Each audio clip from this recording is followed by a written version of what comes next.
has set up a bit of an interview here, although I'm at a bit of an advantage because he did share the questions with me in advance, and so I was able to put together some slides that we can walk through. So it's a bit of a facade here with the interview, but we can go ahead and get started, I suppose. So take a look at this. The first CVB was established in Detroit in 1896.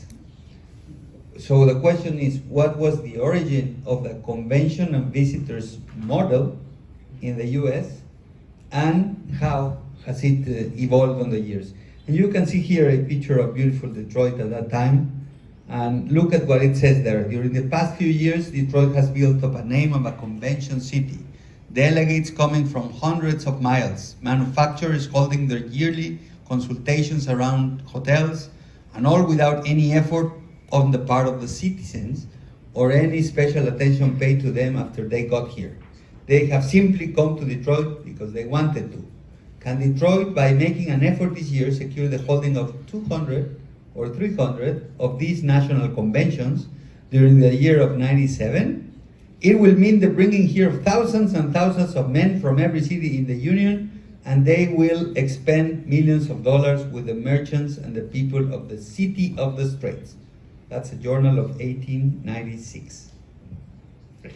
Thanks, Eduardo. So I guess the question is, where does the model of the CVBs come from? What's the origin in the US? And Eduardo rightly pointed out that Detroit, Michigan was the site of the first CVB. And one thing that I like about this quote is that it gets to this argument that we hear all the time, which is why do we need to go out and promote meetings and events? Why do we need to go out and promote tourism? Oftentimes we hear from people outside the industry, a great destination will attract people all on its own. What really is the role of the CVB? And so we see, yes, there are maybe some meetings and conventions coming to Detroit, but what then would be the impact if there was a concerted effort to actually go out and attract these meetings and events and attract tourists? I'm sorry, a little interruption just to say, do you all know what the CVB, the V of visitors, really was meant for at the beginning? What? Tourism. ¿Quién sabe? ¿Alguien sabe por qué se llama Convention and Visitors Bureau desde el principio? Levante la mano. Así es, no era porque querían promover leisure, era para los acompañantes de los delegados. Muy bien, Paola, very good. So we actually did a session at our advocacy summit, which is an event that we do every year. In a year or two, I guess in 2020, you can see it was in a hybrid format, where a member of ours, Maura Gast, who runs a CVB in Texas, had a 30-minute session about the history of DMOs, of CVBs in the US. And sort of to summarize, she talked obviously about the Detroit model, but what she essentially says is that there was three forces that converged in Detroit that really enabled the first CVB to be created, and then kind of powered those convention bureaus that followed. And those are, number one, by the end of the 1800s, we had experienced sort of rapid urbanization and the growth of these big cities in the US. And at the same time, we had seen this growth of industry. And so there's kind of this growth of ever bigger corporations, bigger companies that were having meetings, of course, as well as associations. In the 1800s, people were in love with associations. They were growing very, very rapidly, and of course having meetings. And then finally, in 1893, we had there was a global financial crisis, the biggest financial crisis really until the Great Depression. And so it created this environment in Detroit and other cities as well, coming out of this crisis, of the need for economic growth. And so city planners and civic leaders were looking around for really any model that they could find for economic growth. And so, of course, these forces kind of converge, create this environment where there's a market for CVBs in these large destinations. There's a demand for it because of the economic crisis, and of course there's the opportunity because there's all these companies, these associations that are arising. And so we did a little bit of digging and kind of came up with a bit of a timeline here. We can see, again, right around the turn of the century, the first CVB is created. Only a couple years after that, we see the first state tourism office was created in Hawaii in 1902. And then in the next, say, 10 to 12 years, there was this rapid growth of CVBs based on the success of the model in Detroit. We're just having an interesting conversation with my colleague Noor, who will be up in a little bit, talking about convention bureaus in Asia and how there's sort of always a perpetual arms race, and folks are trying to learn from one another, and if there's a model that works, quick to incorporate that. And of course, it's the same thing that we see in the early 1900s in the US, Atlantic City, Atlanta, New York City, San Francisco, all creating convention bureaus. So much so that by 1914, there's enough CVBs to create an association of CVBs. This was called the International Association of Convention Bureaus, which was founded with 30 members from the US and one from Canada. And this is the organization that, 125 years later or so, would become Destinations International. So DI has been around since 1914, when it was created with 30 members, who've since grown to about 500 or 600 members around the world. The other important milestone I would point out here in the U.S. that really, kind of created this enabling environment for CVBs was in 1955 in Las Vegas. Was the first hotel occupancy tax that was passed. So this was created by the city specifically to fund the creation of a convention center, and of course resulted in an awful lot of revenue for the city that was allocated to the CVB that built the convention center. And again, like we see elsewhere, this was a model that became very, very successful and was quickly adopted elsewhere. So kind of driven by this occupancy tax model, which created dedicated revenues for CVBs, we see this sort of rapid growth of CVBs in the US. So, honestly, when I was in the Mexico Tourism Board, and I went to my first IACVB meeting, and I saw all these bureau people there, I said, oh, this is another world. I'm envious. I would love this to happen, because you can see here in the graph that you have the weakest of the graphic is Baltimore with $8.78 million as a budget.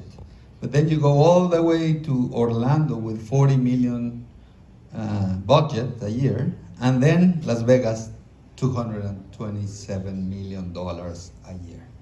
So, of course, this creates very, very strong organizations, structurally, institutionally. So my question would be, why?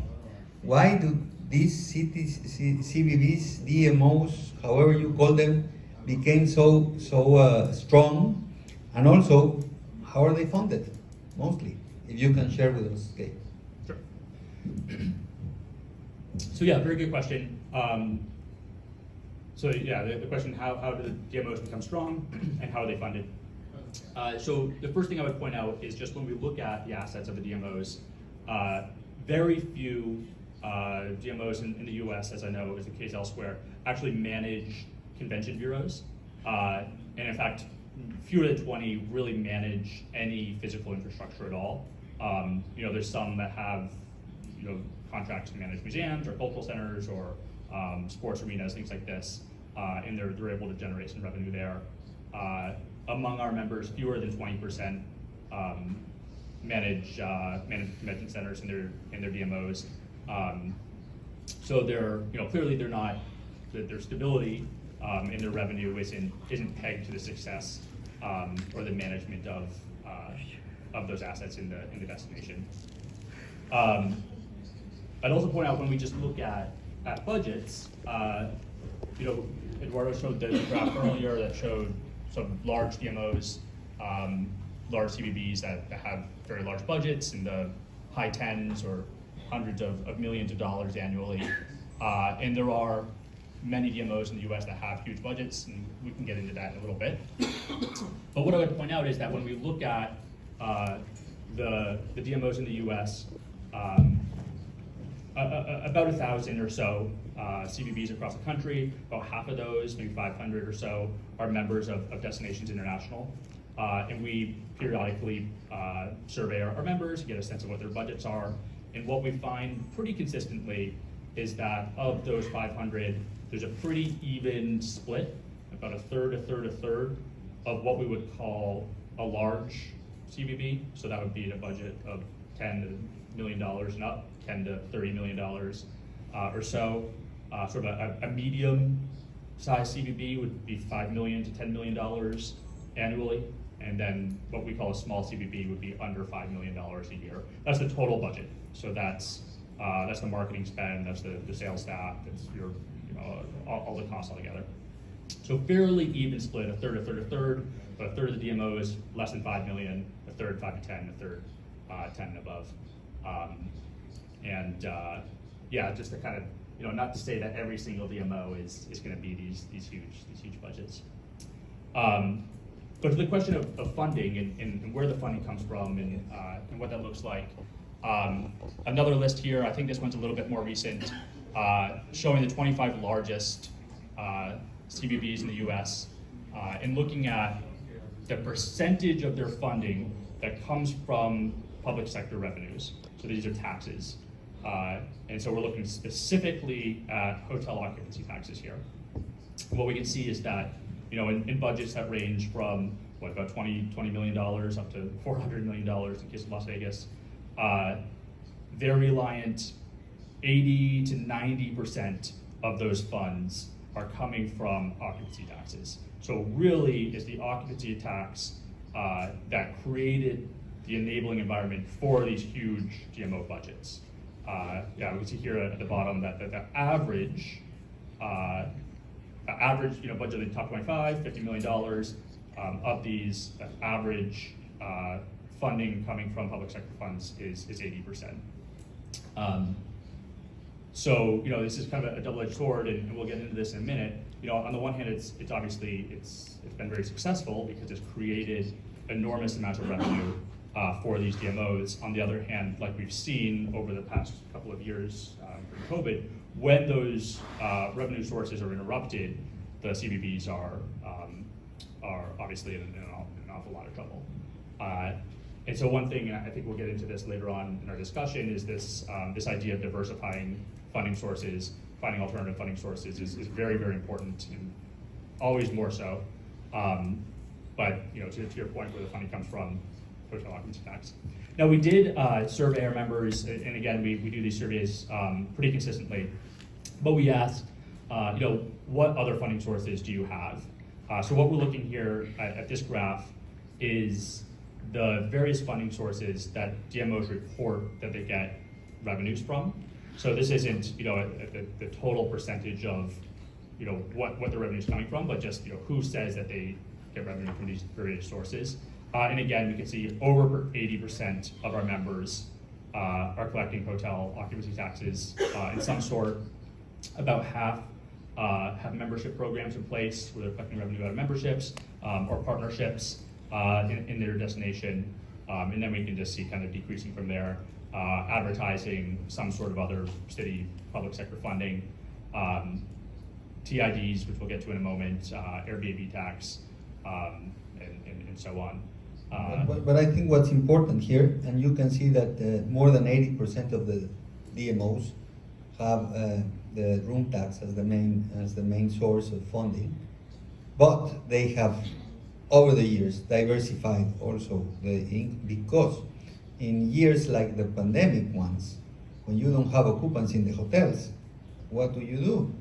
So you really need support from other sources, and I think they were clever enough to go a little bit beyond the room taxes and do it that way.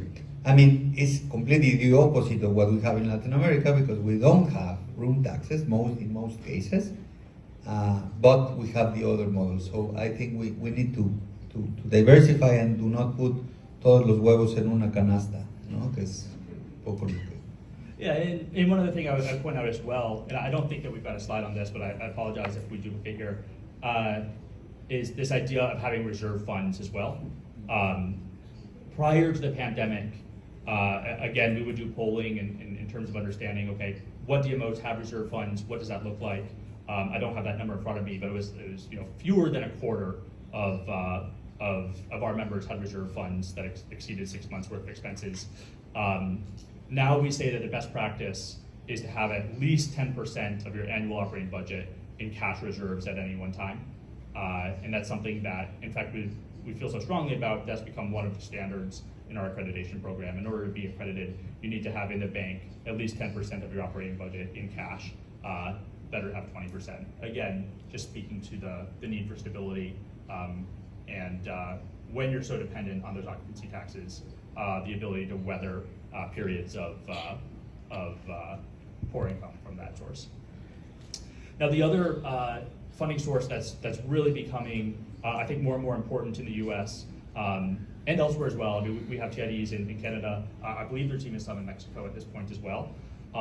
Is what we call tourism improvement districts. Just by show of hands, is anybody familiar with TIDs?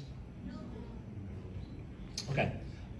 So the idea of a TID is that you're essentially creating an occupancy tax that's collected by the hotel, but what you're doing is you're making this fund that's specifically for the DMO. One of the challenges that we have with occupancy taxes writ large is that this is a tax that's created by the public sector, that's collected by the public sector, and ultimately it's allocated by the public sector however the government feels like allocating that. So, we like to think that this is a fund that's set aside for the DMO, but in reality, when an occupancy tax is collected, most of the time it goes into the general fund, and then the general fund has some sort of percentage allocated to the DMO. And what this means is that you create an environment where if the government changes in your city, or if, heaven forbid, there's a legislator comes in or an elected official comes in who's opposed for whatever reason to the work that the DMO is doing, then you put yourself in a position where access to these public sector funds can be threatened. But what I like most about this specific assessment is the name, Tourism Improvement District. Because when most of our destinations build a convention center, they do not think in a district.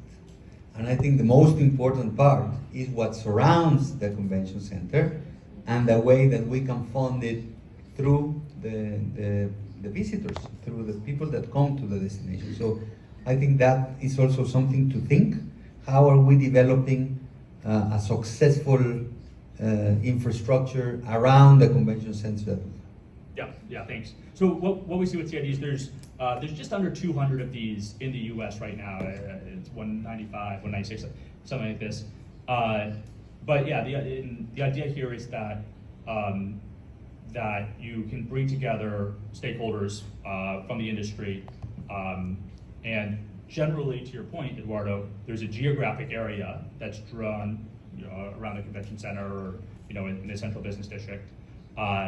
And the stakeholders in that area will agree to enact some sort of special assessment.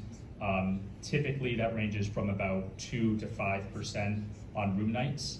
But some TIDs will expand this to include retail stakeholders, to include restaurants, sporting events, and so on. And so again, those funds are collected at the point of sale.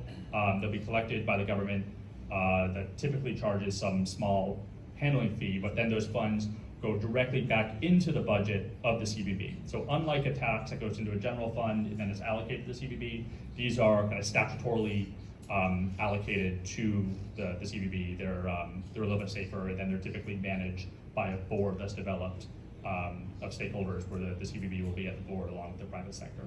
So again, just sort of a more innovative model that's becoming more and more popular, and certainly something that we're excited by. Guy, I think there's a question. Yeah, we've been working quite a lot with Civitas on this, and you remember we did the parallel research in Europe, same focus, and we've seen a couple of things. With this, tourists, the visitor, is more open to pay if a percentage of that money is going back to regeneration of the community. So talked about this morning, right? So the people more happier to pay the money, and we've actually modelled and seen that the businesses are happier if they think the community is being developed, right? So we've been playing around now. We've done a few testers on like a tourism regeneration district. It's taking it to the next step. I like it. And there's a few things of how you integrate the citizen into the governance model. So the citizen has to make a vote on where it goes. In Balearic Islands, Mallorca, islands like that in Spain, they've implemented that model and it's working very well. Yeah, I mean, that's a great point. And in case anybody didn't hear, or the translation guy was saying essentially that what you're seeing is some destinations that will have something similar to this TID model, where they'll have what they call a tourism regenerative district. Yeah, that's a great point. And I think what I would point out as one advantage here is that when this TID is created, you have an opportunity to create the steering committee, the board for this, that's able to design how those funds are implemented in such a way that reflects the priorities of that board.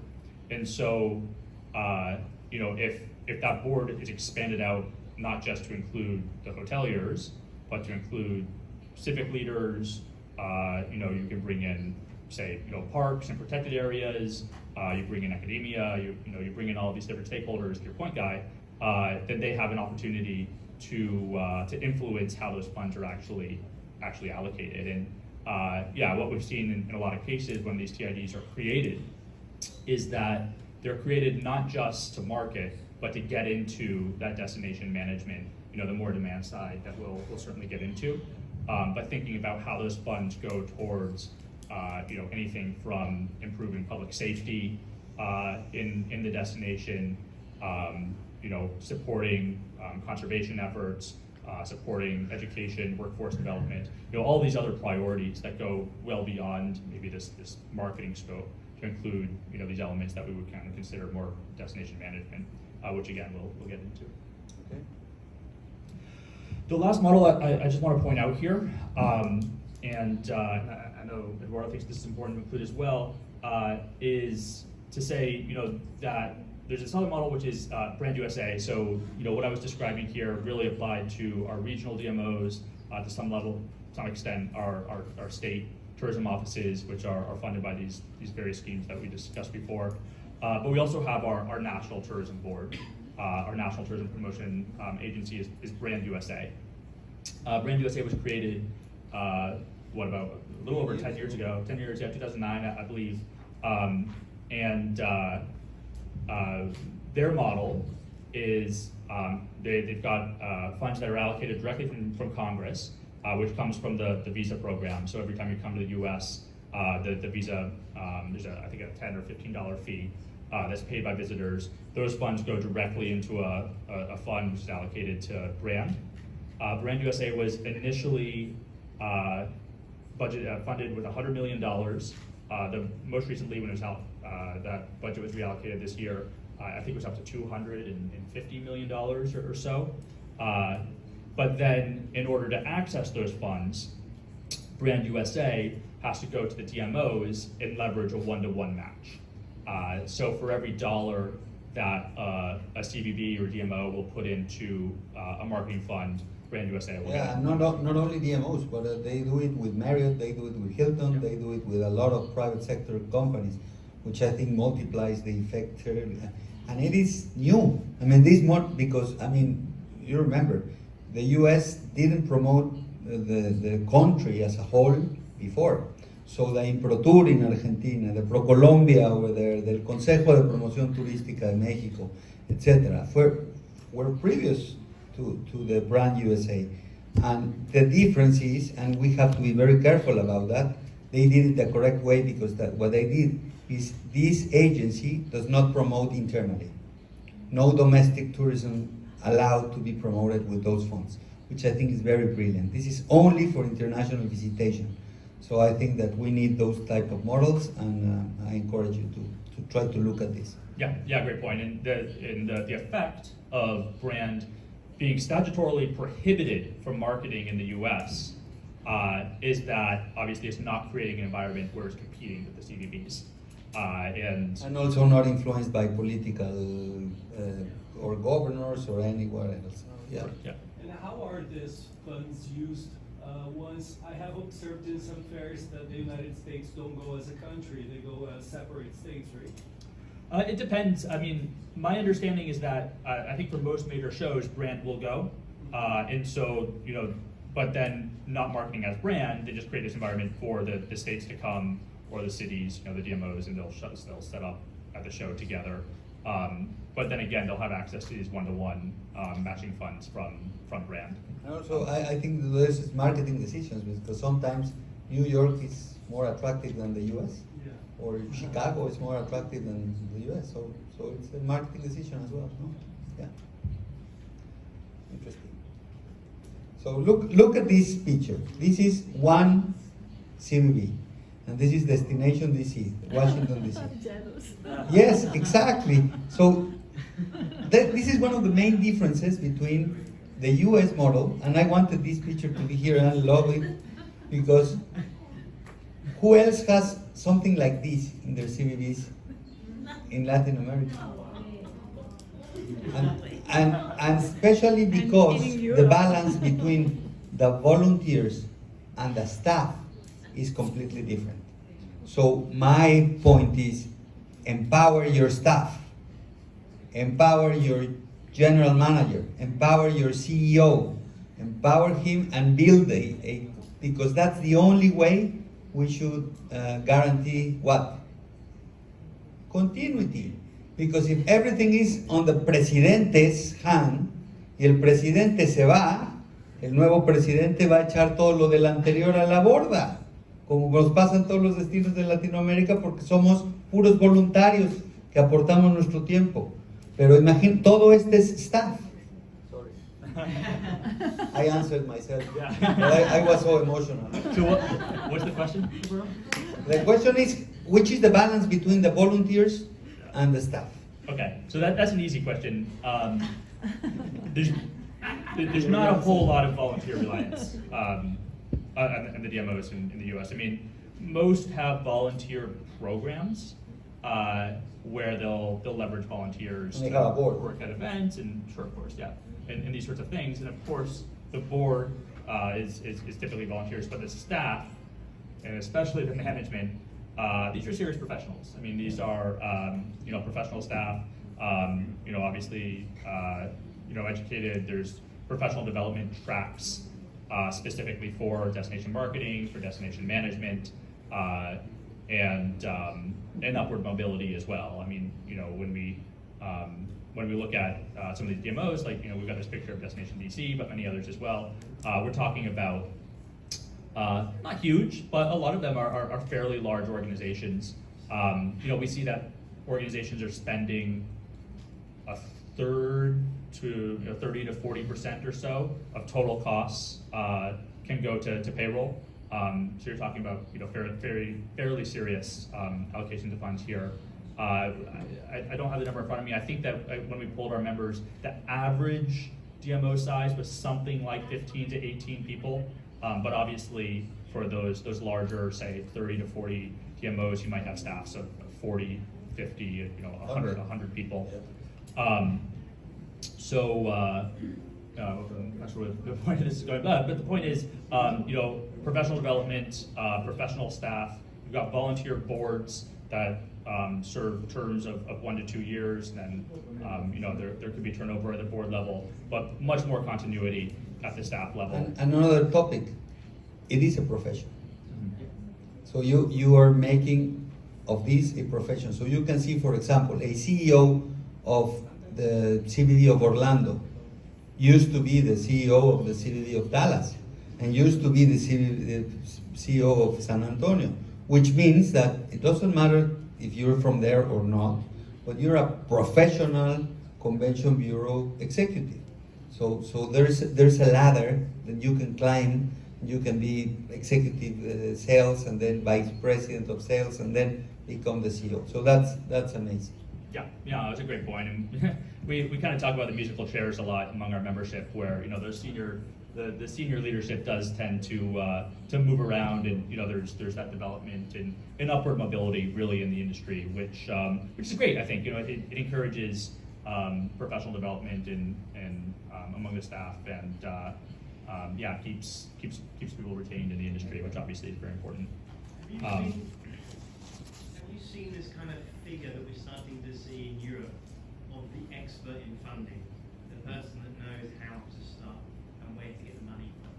We've seen, like, I could give you an example, Copenhagen, they switched from 80% public funding now to only 20%, so that 80% has come from other places, and they've got one person who can crack, and I've been working with that person. We managed to get 10 million euros in funding just for sustainability, because that person knows how to get the money.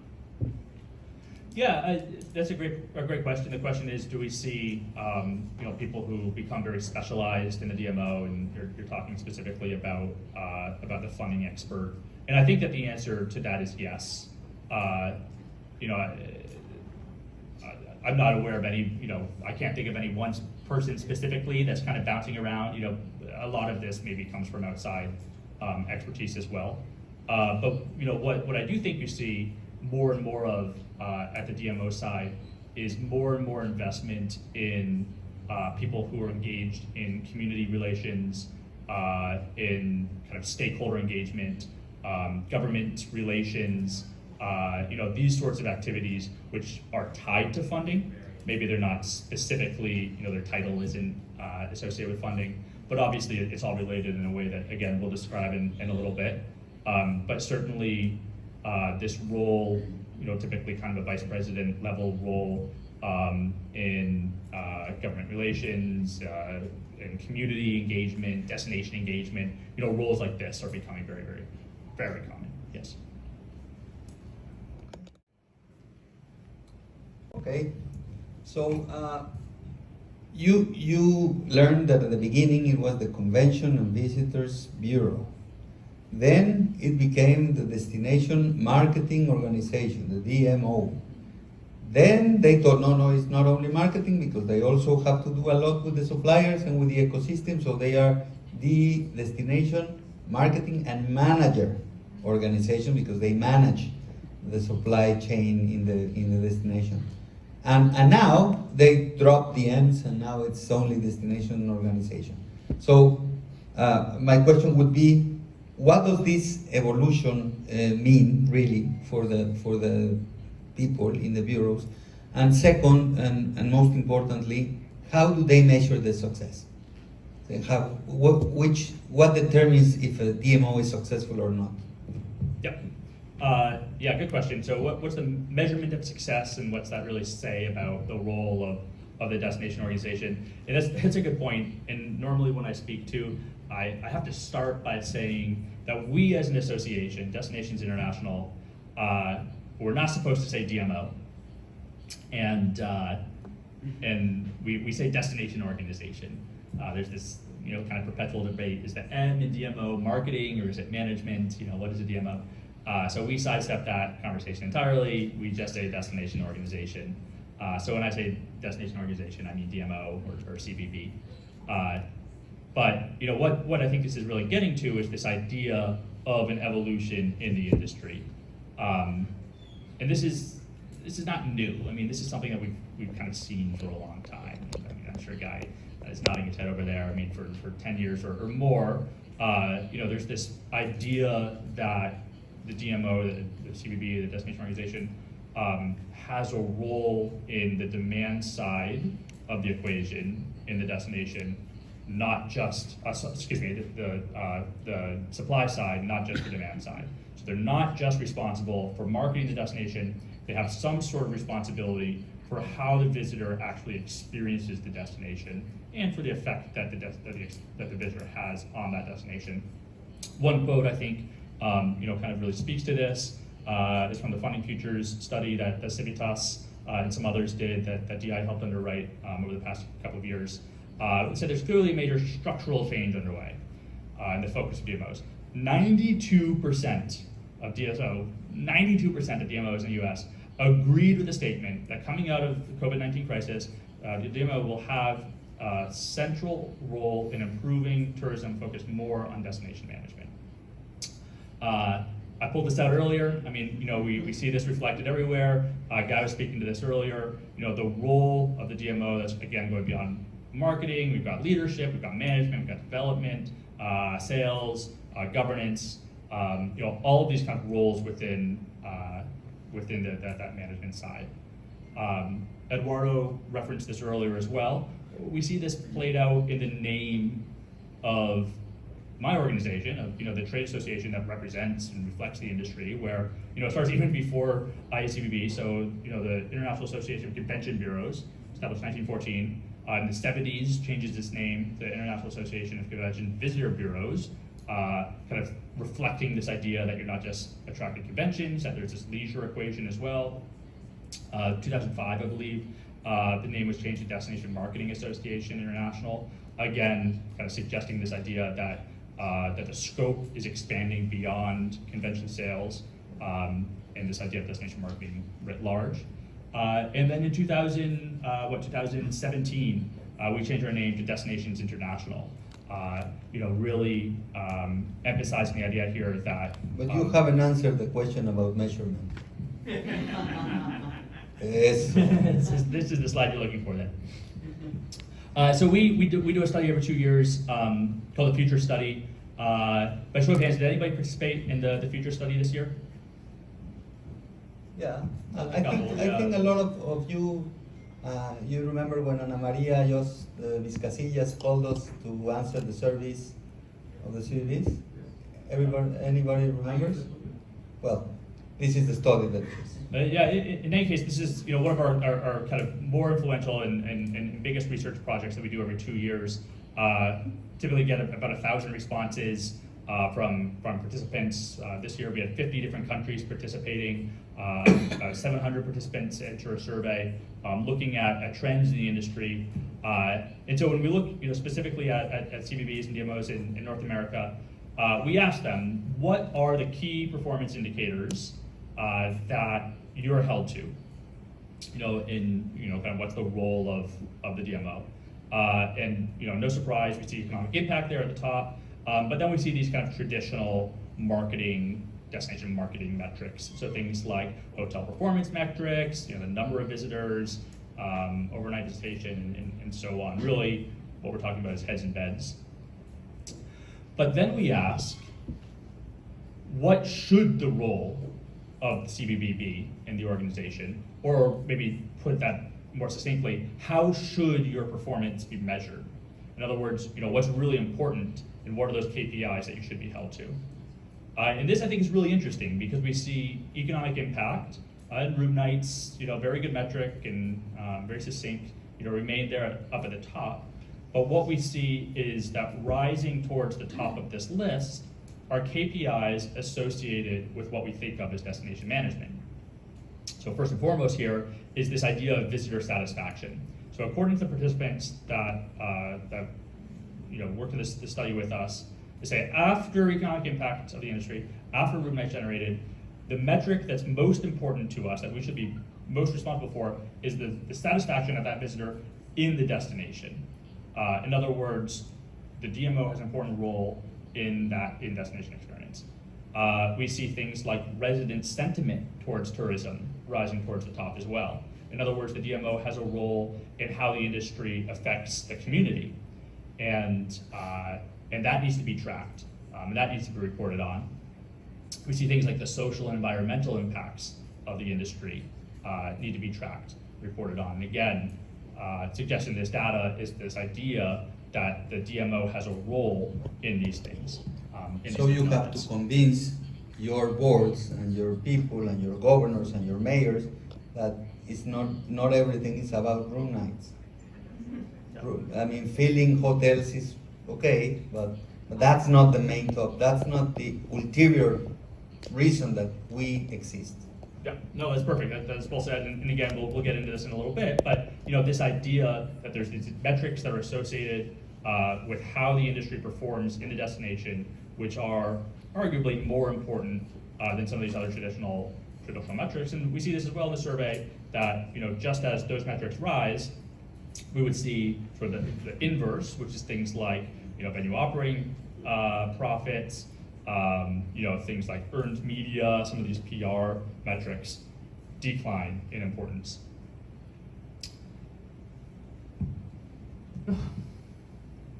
So, what is this?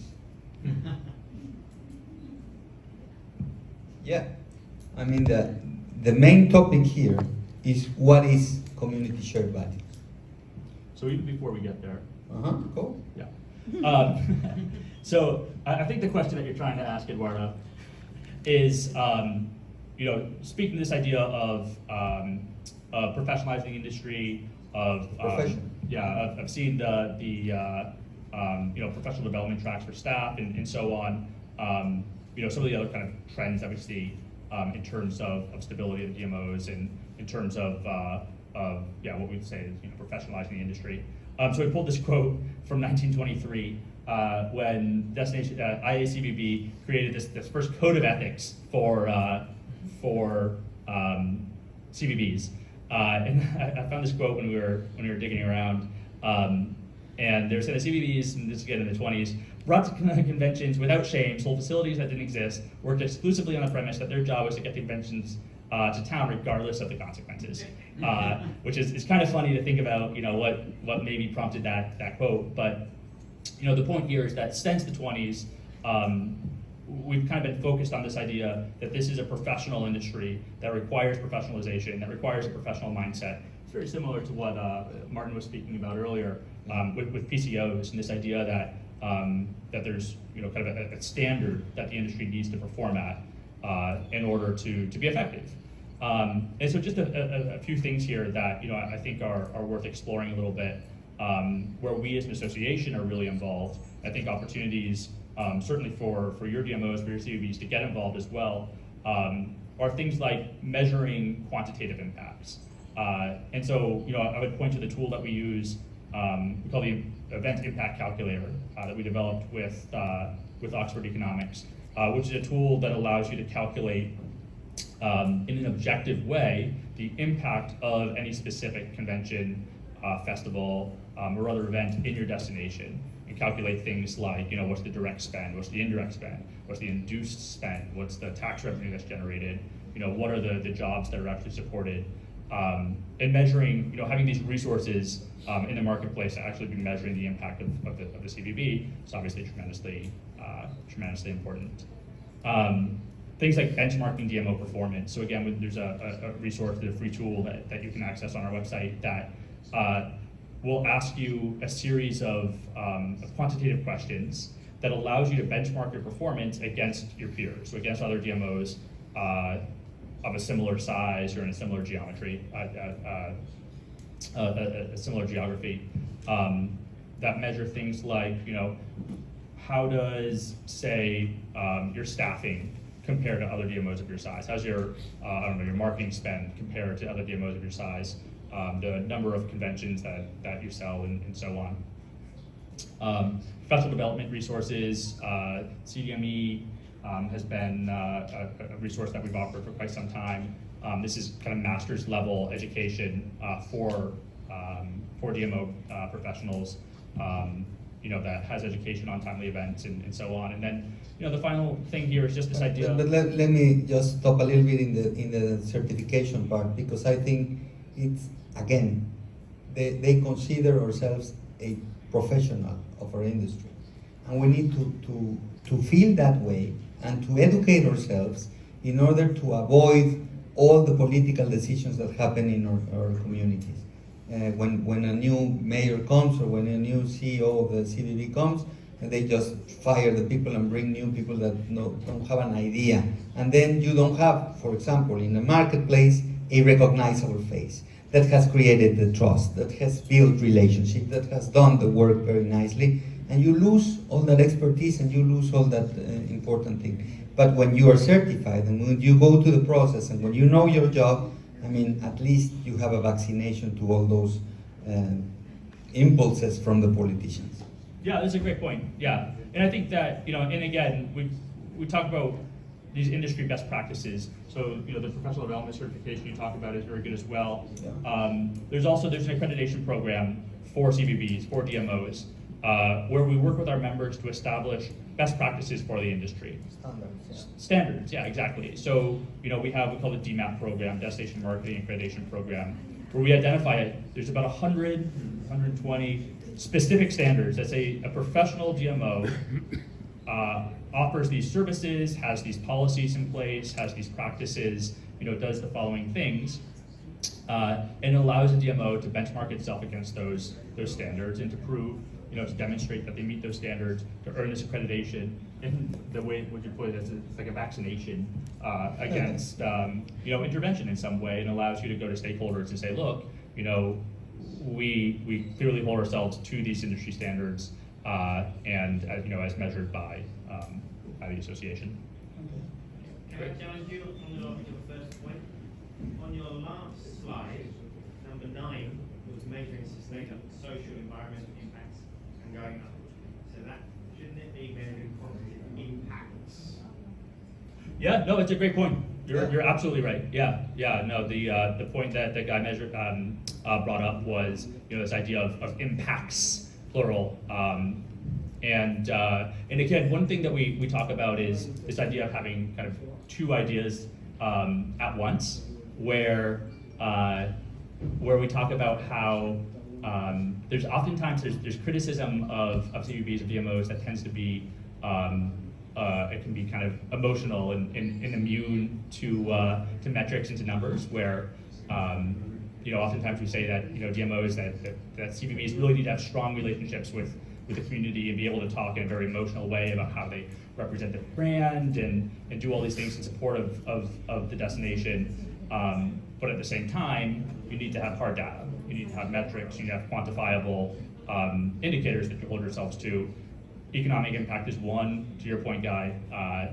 Being able to speak to social impacts, being able to speak to environmental, you know, ecological impacts as well is obviously very important. And one thing, you know, we don't talk about here at all is this idea of inclusivity in the industry, of diversity. You know, how the DMO has a role here, how they're providing leadership, how they're able to go out and report on inclusivity, not just at the DMO, but within the industry, within the markets that they're attracting, and how those are playing out in the destination. So all these kind of impacts and being able to report on these obviously are very important. Okay, so now the question is community shared values. I think this is the last subject we have, because they already told us that it's our time. But this is, I think, the most important part of the presentation. So Gabe, can you talk a little bit about what does that mean? Yeah, so this is sort of, I think, the culmination of a lot of things that we've been talking about. Yes, of course. But again, this idea that destination organizations, I pulled out this quote from a paper we put out a couple of years ago. The destination organizations, what we see, really have a mission that goes beyond heads and beds. And again, this is what we're talking about with this idea of indicators. But the idea that measuring hotel occupancy is good and it's important, and it does tell a story, but it does not tell the whole story. And it's certainly not the fundamental mission of the entire organization. What we really think of as the destination organization's central role is being the brand steward in the destination. You're responsible for how that destination is perceived in the world. And we do this in the context of your destination being in competition with every other destination in the world. And so an effective DMO becomes an effective owner of the brand, an effective steward of the brand, which has a marketing component, of course. It's got a sales component, of course. It's got that management side that we talked about as well, and making sure that visitor experience matches the destination promise, that brand promise. And the result of this creates an environment where you're able to report on things that go much beyond heads and beds. So you know, we pull up this little graphic, but we talk about how an effective DMO does things like creates a more competitive environment for universities in your destination. Obviously, you're increasing tax revenues, you're attracting talent, you're attracting workers, you're creating revenues as a result of this for public services.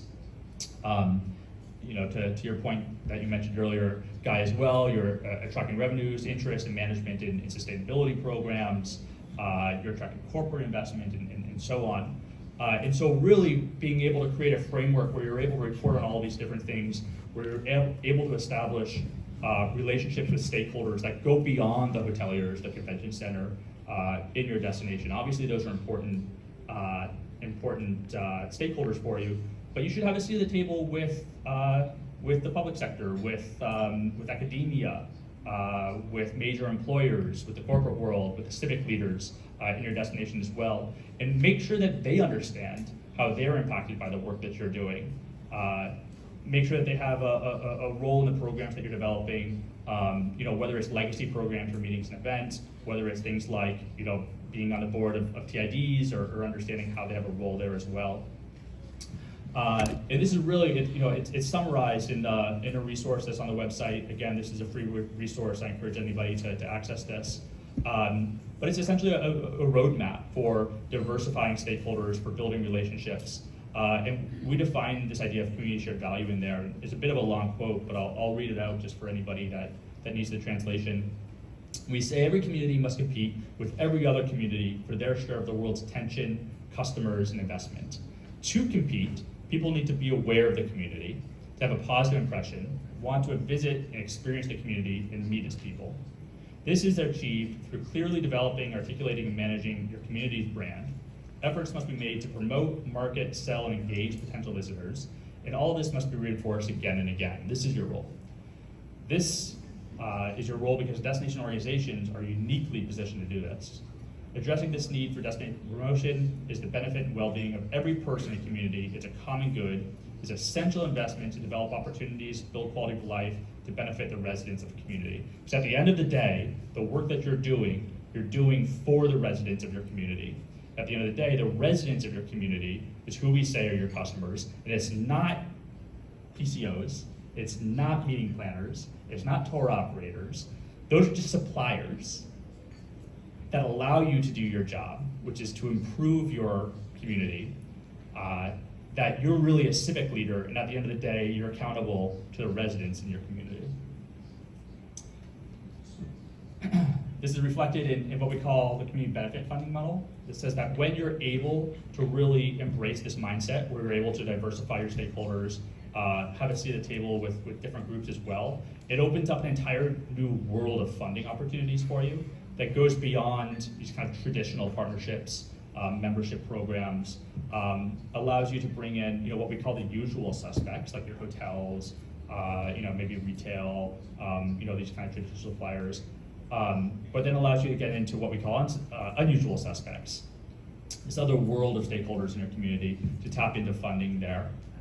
Again, we've got an awful lot more information here about the community benefit funding model, but the idea, again, is that when you're able to establish these new stakeholder relationships, get more involved in that demand side, the destination management side, there's funding opportunities there as well.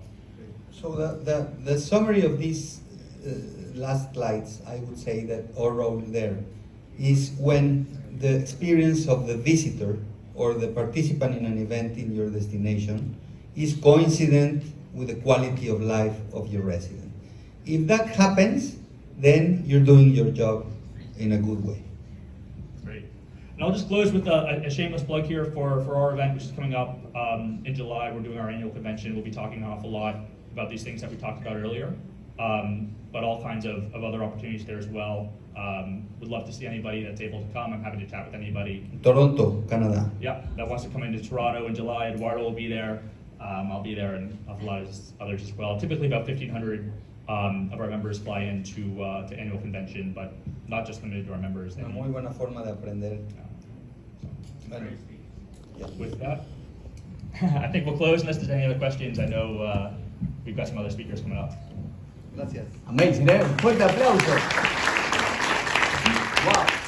A ver, yo creo, mientras estaba escuchando, ¿no?, toda la presentación, me acordaba de, y creo un buen ejemplo de cuando, no sé si les pasó a la mayoría, ¿no?, después que ven el Army ahí, ¿no?, el ejército de funcionarios y todo, el presupuesto, ¿no?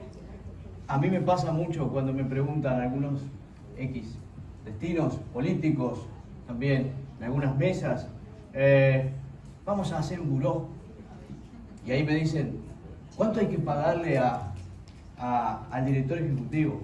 Esa es una de las preguntas. Y esta es la respuesta de por qué cuando me están preguntando eso yo hago mi cerebro hace ¡pum! Y se apaga. Y no les responde más, porque no entienden nada si hacen eso. No entendieron. Lamentablemente en nuestra región eso es sagrado, ¿no? Es así, lo que estoy diciendo, si no se sienten reflejados me cuentan. Quieren contratar a un funcionario que haga todo, multitasking, haga el proyecto y cumpla con poner el destino en el mundo y en el mapa. Es como Wonder Woman y Superman juntos teniendo un hijo, ¿no? Pero no es así. Por esto, porque hay que empezar, hay que ir back to the beginning para entender por qué. Y les agradezco porque lo contaron. Muchas gracias, un fuerte aplauso.